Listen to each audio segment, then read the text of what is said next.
શહેરમાં પડેલા ભારે વરસાદ બાદ અનેક વિસ્તારોમાં અખાડી પૂર જેવી સ્થિતિ સર્જાતા સામાન્ય જનજીવન પર ગંભીર અસર જોવા મળી રહી છે। માર્ગો પર પાણી ભરાઈ જવાથી વાહન વ્યવહાર ખોરવાયો। અનેક રહેણાંક વિસ્તારોમાં પાણી ઘૂસી જતા લોકોને ભારે હાલાકીનો સામનો કરવો પડ્યો। વરસાદી પાણીના નિકાલની વ્યવસ્થાને લઈને ફરી એકવાર તંત્રની કામગીરી સામે પ્રશ્નો ઉભા થયા છે। આ સમગ્ર પરિસ્થિતિ અંગે વરાછાના ધારાસભ્ય કુમાર કાનાણીએ તંત્રની બેદરકારીને જવાબદાર ગણાવી છે। તેમણે જણાવ્યું કે પાલિકા દ્વારા વરસાદી પાણીના નિકાલ અને ડ્રેનેજ સુધારણા માટે અનેક યોજનાઓની જાહેરાત કરવામાં આવે છે, પરંતુ તેનો અસરકારક અમલ સ્થળ પર જોવા મળતો નથી। કુમાર કાનાણીએ કહ્યું, પાલિકાના પ્લાન માત્ર કાગળ પર છે, સ્થળ પર અમલ દેખાતો નથી, જેના કારણે દર વર્ષે ભારે વરસાદ બાદ શહેરના અનેક વિસ્તારોમાં પાણી ભરાવાની સમસ્યા યથાવત રહે છે।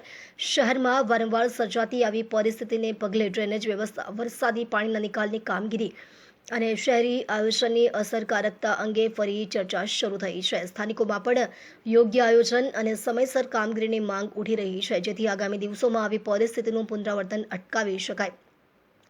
ભારે વરસાદ બાદ સર્જાઈ આ સ્થિતિએ શહેરના ઇન્ફ્રાસ્ટ્રક્ચર અને વરસાદી સંચાલનની તૈયારીઓ અંગે ગંભીર સવાલો ઊભા કર્યા છે।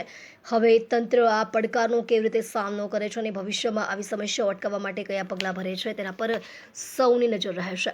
સ્થિતિ ખાડીપુર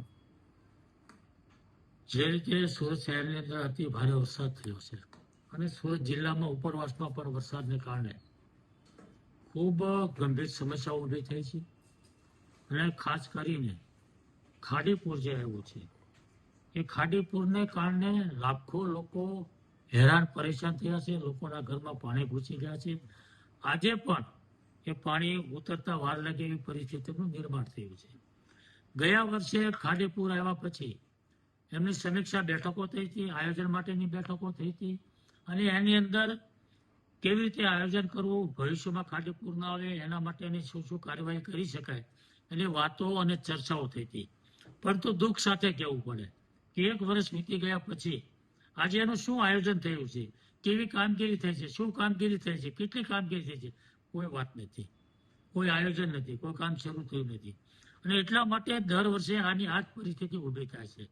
એટલે હું ચોક્કસપણે માનું છું કે વહીવટી તંત્રે, કમિશનર અને ટીમે આ ખાડીપુરની સમસ્યા કાયમી ધોરણે એનો ઉકેલ આવે અને આ સુરત શહેરને ખાડીપુરની બાંધમાંથી મુક્ત થાય એના માટેનું નક્કર આયોજન કરવું જોઈએ।